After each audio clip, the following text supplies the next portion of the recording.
சென்னையில் பெரும் வெள்ளம், தண்ணீரில் தத்தளிக்கும் மக்கள். என் தலைவரை, சென்னையில் ஒண்டியும் எப்போ மழை பெஞ்சாலும் தண்ணி தேங்கி நிற்கிது. அதுக்கு என்ன தலைவரை காரணம்? கூவத்தில் கொண்டு போய் குப்பையை போட்டால் அப்புறம் நம்ம குந்திருக்கிற இடத்துல தான் தண்ணி வரும். அதை ஒன்றும் தடுக்க வாய்ப்பு இல்லையா தலைவரே? ஏன் இல்லை? மாஸ்க் போடாமல் போகிறவனை கூப்பிட்டு ஃபைன் அடிக்கிறது மாதிரி, ஹெல்மெட்டு போடாமல் வரவனை கூப்பிட்டு ஃபைன் அடிக்கிறது மாதிரி, ரோட்டில் குப்பையை கொட்டுறவனையும் கூப்பிட்டு ஃபைன் அடித்தாதான் தடுக்கலாம். ஏங்க, அது வெளிநாட்டில் சாத்தியம், நம்ம நாட்டில் சாத்தியமா? தம்பி, உங்களை மாதிரி ஆளுங்க இருக்கிறதுனால தான் ஒரு ரூல்ஸையும் கொண்டு வர முடியல நம்ம நாட்டில். இதே வெளிநாட்டுக்கு போனால் குப்பையை கொட்டலைங்கிறிய, எச்சியை துப்பலைங்கிறிய. இதே நம்ம நாடுன்னா குப்பையை கொட்டுறிய, எச்சியை துப்புறிய, அப்புறம் வீட்டுக்குள்ளே தண்ணி வந்தால் கத்துறிய.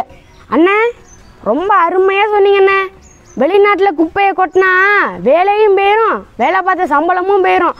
அதே நம்ம நாட்டில் குப்பையை கொட்டினா நாடு நாசமாக போகுங்கிறது எவனுக்குமே தெரியலை. சென்னையில் இருக்கிற குப்பையை மட்டும் அப்படியே அள்ளுனா 500 கிராமத்தை அப்படியே போட்டு மூடலாம். அந்த அளவுக்கு இருக்குது குப்பை. எந்த ஏரிக்கு போனாலும் குப்பை, எந்த ஏரியாவுக்கு போனாலும் குப்பை. தலைவரே, அப்போ குப்பை சென்னையில் ஒண்டி தான் கிடக்குங்கிறீங்களா? நான் சென்னையில் தான் குப்பை இருக்குன்னு சொல்லலை, குப்பை மேலே தான் சென்னையே இருக்குன்னு சொல்கிறேன். பிளாஸ்டிக் தான் தடை பண்ணிட்டாங்களே தலைவரே.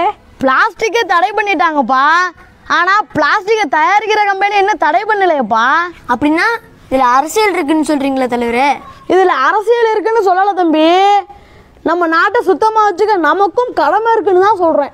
அண்ணே, குப்பை எங்கேருந்துன்னு உருவாகுது?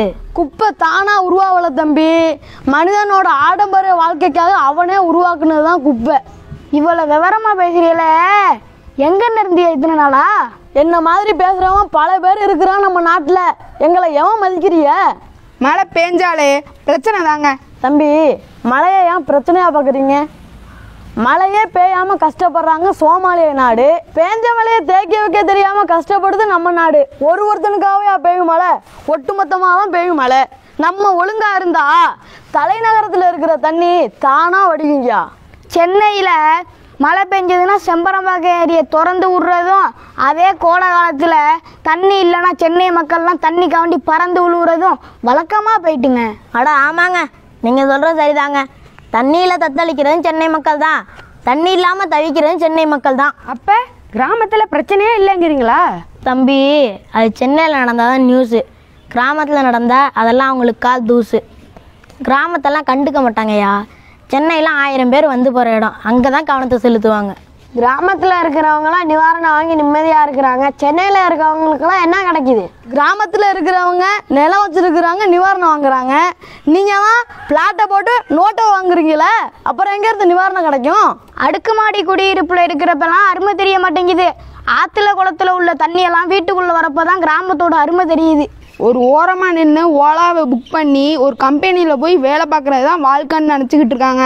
ஆனால் இயற்கையோட சேர்ந்து வந்தாதான் இன்னொரு தலைமுறையே இருக்குன்னு ஏன் இவங்களுக்கு தெரியலை? வேலை பார்க்காம இயற்கையாக பார்த்துக்கிட்டு இருந்தா சோறு யாரும் சொந்தக்காரனை வந்து போடுவான் அவங்களுக்கு.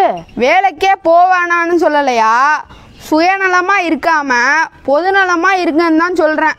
யோ, நீங்கள் திண்ணையில் உட்காந்து சென்னையை பார்த்து பேசுறியா? ஒரு நாள் அங்கே இருந்த பாருங்க, உங்களுக்கு தெரியும். தம்பி, செத்த நாள் ஏரியா என்ன வர்ற புயலை வழியிலே தடுக்க வழி இல்லையா?